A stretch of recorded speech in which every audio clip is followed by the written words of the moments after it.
दोस्तों, मैं आपकी कुमकुम भट्ट नमस्ते प्रणाम करती हूँ और अपने चैनल पे आप लोगों का स्वागत करती हूँ। और देखिए, मैं आज से कहूँगी कि जो है ये माता रानी का पचरा चल रहा है, तो यहीं से अब मैं अपने दर्शकों से कहना चाहती हूँ, न नमस्ते न प्रणाम, प्रेम से बोलिए जय जय सिया राम,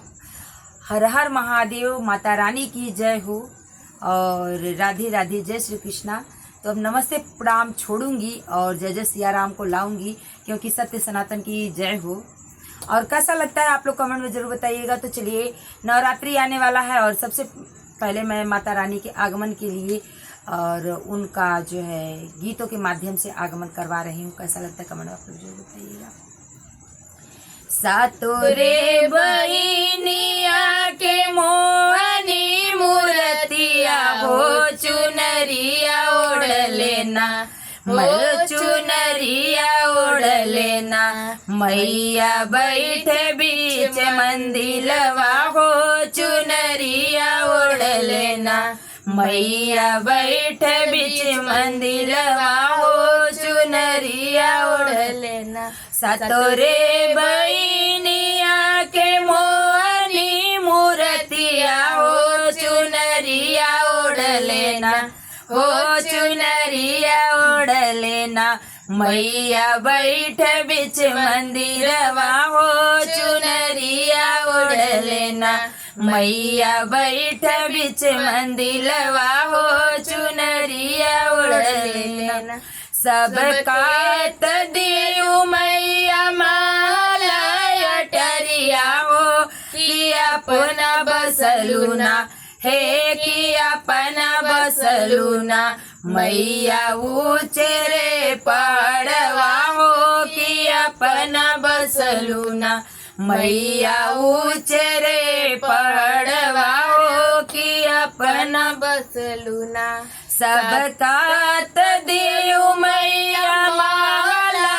अटरिया हो, कि अपना बसलूना, हो कि अपना बसलूना, मैया ऊंचे रे पहाड़वा हो, कि अपना बसलूना, मैया ऊंचे रे पहाड़वा हो, कि अपना बसलूना, मैया बैठे बीच मंदिलवा हो, चुनरिया ओढ़ लेना, मैया बैठे बीच मंदिरवा हो, चुनरिया ओढ़ लेना। सब कात दिलू मैया नीली से पीली सड़िया हो, कि अपना ओढ़ लूना, हे कि अपना ओढ़ लूना, मैया लाल की चुनरिया हो, कि अपना ओढ़ लूना, मैया लाल की चुनरिया हो, कि अपना ओढ़ लूना।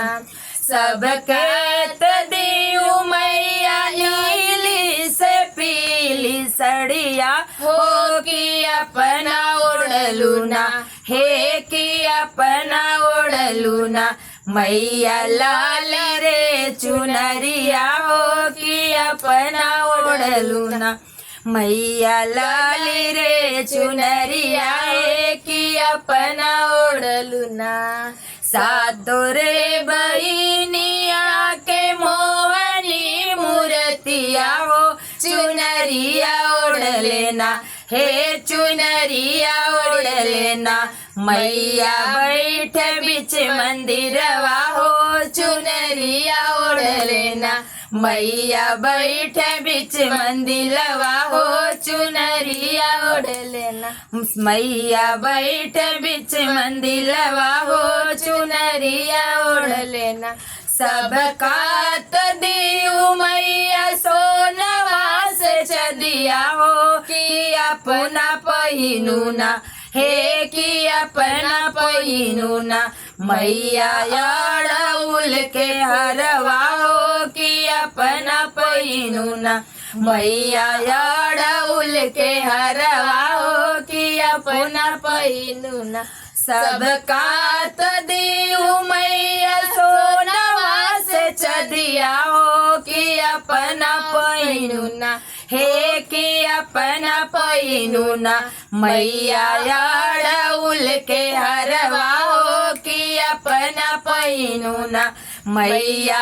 अड़उल के हरवा हो कि अपना पहिनू ना सात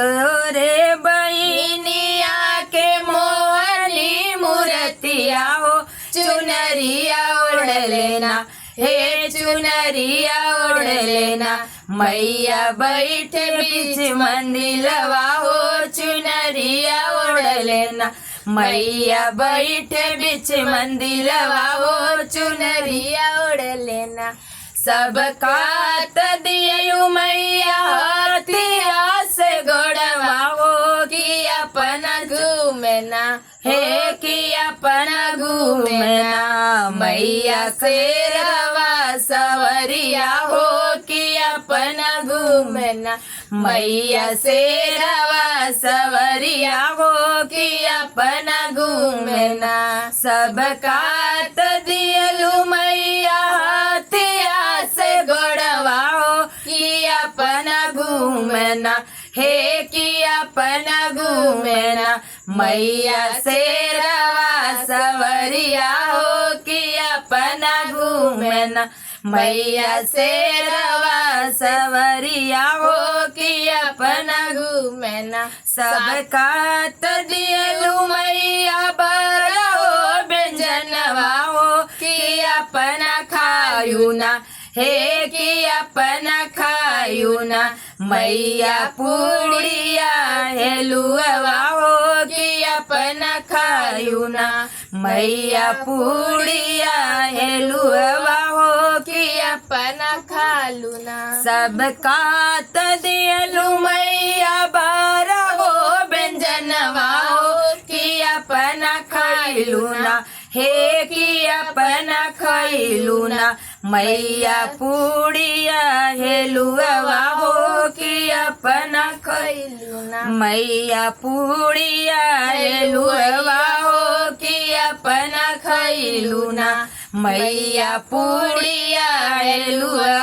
हो कि अपना खैलू ना सातो रे बहिनिया के मोहनी मूर्तिया हो चुनरिया ओढ़ लेना हे चुनरिया ओढ़ लेना मैया बैठे बीच मंदिलवा हो चुनरिया ओढ़ लेना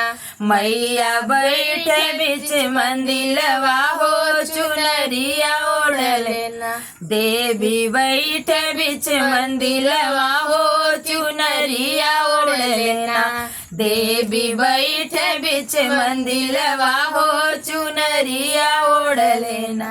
तो प्रेम से बोलिए माता रानी की जय, सत्य सनातन की जय। प्रेम से बोलिए जयकारा वाली मैया की, जयकारा दा मैया की।